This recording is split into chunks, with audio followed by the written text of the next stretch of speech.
Hai Sobat Drakor, ketemu lagi di channel nodrakor.id. Kali ini Mimin akan bahas alur cerita dari film Korea berjudul Singhole. Singhole menceritakan seorang pria bernama Park Dong Won yang berhasil membeli rumah setelah bekerja selama 11 tahun. Akan tetapi, baru 2 minggu rumahnya mengalami musibah.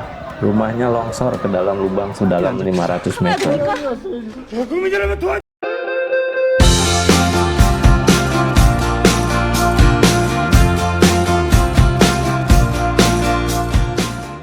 Di awal cerita, Dong Won sedang menuju rumah barunya untuk pindahan rumah. Para pekerja memberitahu Dong Won kalau truknya terhalang mobil yang sedang terparkir. Sang sopir sudah menelpon pemilik mobil namun tidak ada jawaban. Dong Won pun mencoba menelpon pemilik mobil itu. Saat sedang menelpon, tiba-tiba muncul seorang pria bernama Manso, yang ternyata dia adalah pemilik mobil itu. Dia tampak kesal kepada Dong Won yang dari tadi menelpon dia sehingga tidurnya terganggu.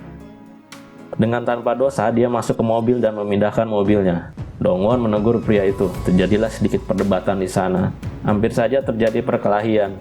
Untung aja istri dan anak Dong Won datang.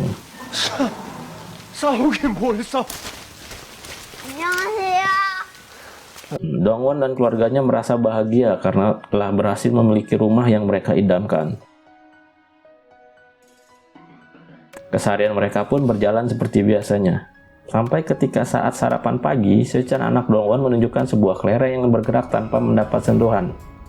Dong Won berpikir kalau ada yang aneh dengan struktur bangunan rumah mereka. Sebelum bekerja, Dong Won mendatangi Manso untuk memberitahukan hal itu. Tetapi Manso tidak menanggapinya. Dia mengatakan kalau rumahnya tidak ada hal yang aneh.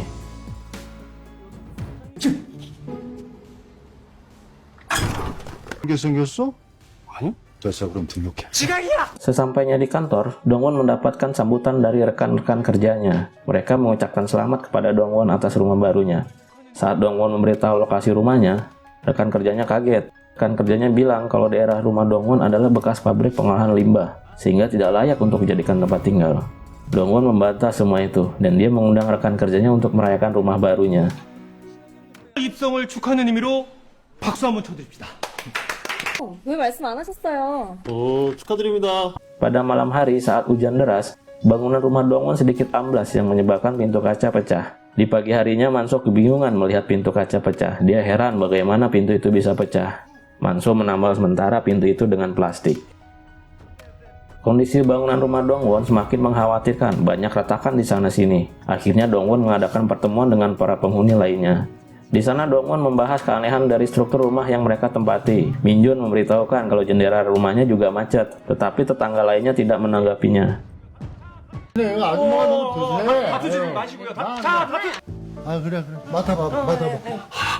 Di scan berikutnya, Manso sedang makan bersama dengan anaknya Seung Tae.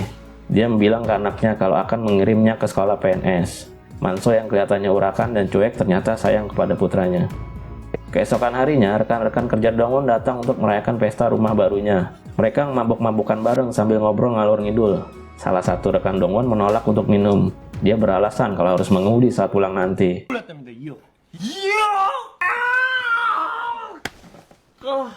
Tidak kehilangan akal, Dong Won menelpon Manso untuk mengantar rekannya itu nanti saat pulang. Tanpa sengaja, hubungan Yo Jeong dan Lee terbongkar. Hal ini membuat Kim marah dan kesal. Karena Lee dan Yo Jeong sudah pulang, Manso menawarkan diri untuk mengantarkan Kim dan Yoon Jo. Tapi karena harga yang ditawarkan mahal, Dong Won meminta kedua rekannya itu untuk menginap saja di rumahnya. 기죠. 안양 찍고 중계로 가지 뭐. 얼마나 걱정하시겠어요. 그죠? 나 혼자 정들이 어디 갔어? Pada pagi harinya, Sechan dan ibunya pergi berbelanja. Di jalan mereka bertemu dengan Tante Mi dan suaminya yang akan berlibur. Dengan santun Sechan menyapa mereka. Karena ayahnya ditelepon tidak diangkat, Sechan bilang ke ibunya kalau akan mengambil troli di rumah. Di waktu yang sama, Kim terbangun dan terburu-buru untuk pulang. Saat sudah di dalam taksi, dia teringat kalau tasnya tertinggal. Dia meminta taksinya untuk putar balik lagi ke rumah Dong Won. 컸네, 우리 아들. 가. 기사님 죄송한데 제 가방을 놓고 가세요. 여기 돌아서 한 번만 Skin berikutnya, Manso sedang mensurvei para tetangga soal persediaan air. Dia bertemu dengan Suchan yang memberitahu kalau ayahnya sedang tertidur. Suchan juga memberitahu Manso kalau rumahnya tidak ada air. 수찬아, Manso menaiki lantai atas untuk mengecek pompa air. Dia bertanya kepada tetangga gedung sebelah apa ada air di gedungnya. Dan tiba-tiba saja gedung itu bergetar seperti gempa bumi. Bangunan itu amblas ke dalam sebuah lubang yang dalam. Kim yang terjebak di dalam taksi ikut terperosok ke dalam lubang.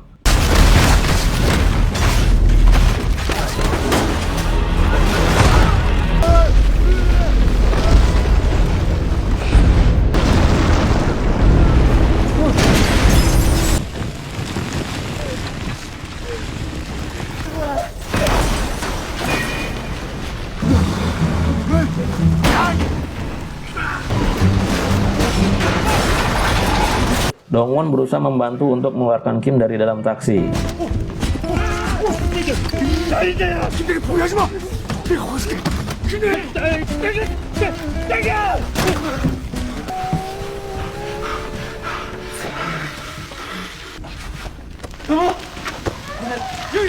Manso yang berhasil selamat setelah tertimbun tanah longsoran, ngasih tahu Dongwon kalau dia melihat anaknya menaiki lift.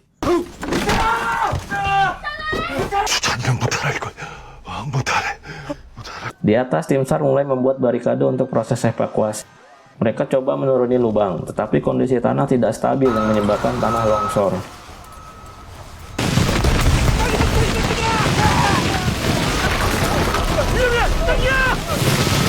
Di dalam lubang, mereka berteriak-teriak minta tolong.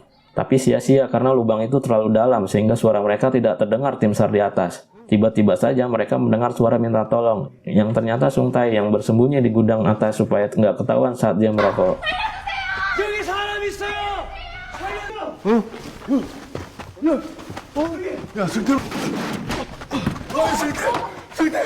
Mereka mulai mengumpulkan bahan makanan untuk bertahan menunggu pertolongan dari tim SAR. 당연히 알고 있겠죠. Di atas, tim SAR mulai mendata korban dan keluarganya. Kejadian ini menjadi headline berita di semua televisi Korea. Kepala tim SAR memberikan detail informasi bencana ini ke media. 기반이 침하하여 생긴 신고올 현상으로 Tim SAR coba menurunkan drone untuk melihat keadaan di bawah, tetapi drone itu kehilangan sinyal dan terbang tak terkendali. Sung Tae yang sedang berada di luar melihat drone terjatuh, dan dia memberitahukan kepada yang lain.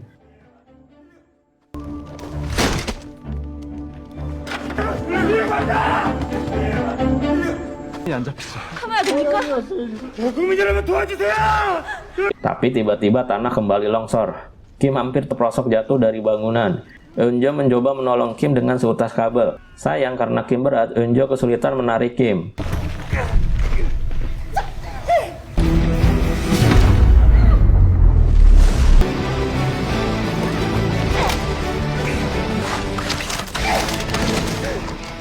Dengan susah payah, Manso membantu Eunjo menarik Kim. Tiba-tiba saja kabel itu putus. Manso yang kehilangan pegangan dan terjatuh ke dalam lumpur.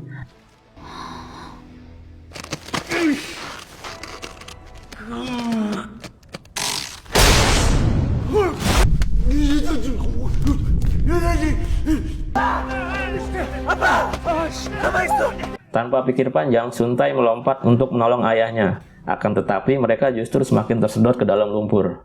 Dongwon dengan cepat menuju lantai bawah dan memecahkan kaca jendela. Mereka berhasil menyelamatkan Manso dan anaknya. Di lantai atas, drone mendapat sinyal dan kembali ke base camp tim SCAR. Di sana mereka memutar video yang terekam drone tersebut, dan mereka mengetahui kalau masih ada yang selamat. 선생님, 도와주세요. Yong-hee yang menyadari anaknya Soo-chan tidak bersama ayahnya, meminta tim SAR untuk melacak ponselnya yang dibawa anaknya. Ketua tim SAR memberi kabar buruk ke Yong-hee, kalau sinyal ponselnya berada di area longsoran itu. 정은빌라였다고 합니다. Tim SAR berencana untuk memotong pondasi dari gedung sebelah untuk memindahkan gravitasi. Tetapi usaha itu ditolak oleh penghuni gedung itu. Lalu ada seorang kakek yang memberikan pendapat sehingga para penghuni setuju untuk pemotongan pondasi. Tim SAR menerjunkan 2 buah paket ke dalam lubang. Paket itu berisi bahan makanan, minuman, oksigen, dan telepon satelit. Tim SAR menelpon mereka. Yong-hee memberitahu Dongwon kalau anak mereka ikut terjebak di longsoran. 여보세요? 여기는 구조본부. 수찬이가 내 핸드폰 가져갔는데 마지 애는 우리가 구합니다. 절대 그 자리 이탈하시면 안 됩니다. Tanpa membuang waktu, Dongwon langsung mencari anaknya di lantai dasar. Berbekal tali kabel, dia menuruni gedung itu.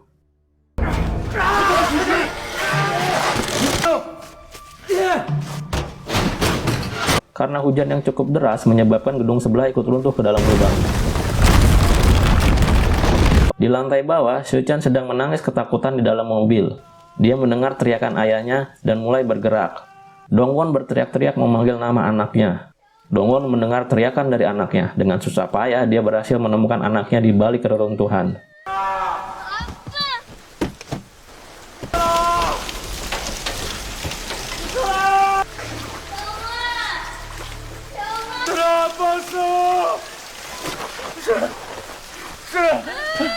Di lantai dasar, dia bertemu dengan nenek yang masih selamat. Di sana ada Minjun yang sedang pingsan dan Seong-hon yang sudah tewas. Dongwon mengajak nenek untuk pergi, tetapi dia menolaknya. Dengan berat hati, Dongwon meninggalkan si nenek.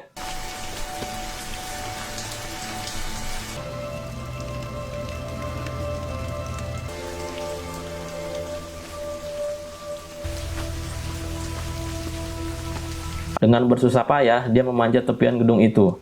Dongwon berteriak meminta pertolongan rekannya. Mereka mendengar teriakan Dongwon dan langsung memberi pertolongan.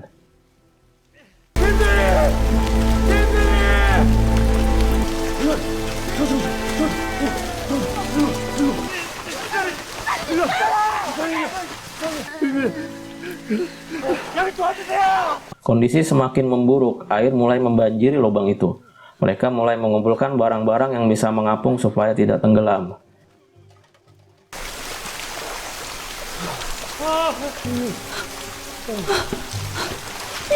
Tiba-tiba Manso datang membawa sebuah toren besar yang bisa dipakai untuk mengapung ke atas.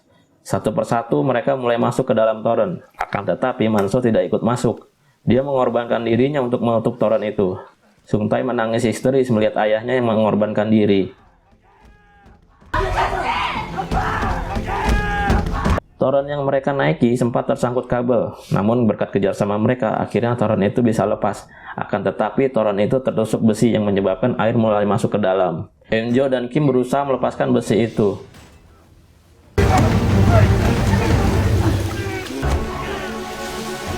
Manso yang dikira sudah tewas tenggelam, ternyata berhasil selamat. Dia bernafas dengan oksigen yang diberikan tim SAR.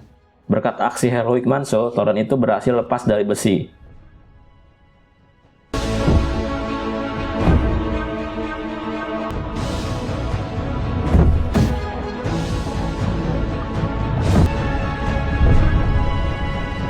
Kim langsung menutup lubang itu dengan tangannya. Manso gagal berenang menggapai tangan Kim. Saat akan tenggelam, kakinya tersangkut di kabel, dan dia terbawa ke atas bersama rekan-rekannya di dalam toren.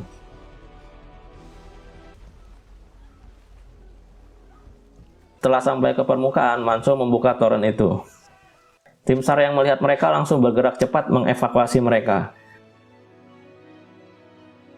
Suasana haru pun terjadi di base camp tim SAR. Dongwon memberitahu ibu Seong-hon kalau anaknya sudah tewas.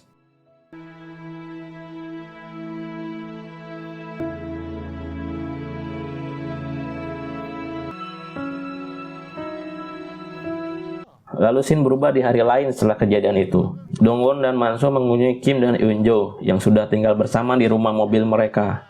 Mereka bersama-sama merayakan rumah baru Kim. Kim memberitahu Dongwon kalau tidak perlu menunggu 10 tahun untuk bahagia. Karena hari ini, besok, dan seterusnya mereka akan bahagia. Lalu film pun selesai.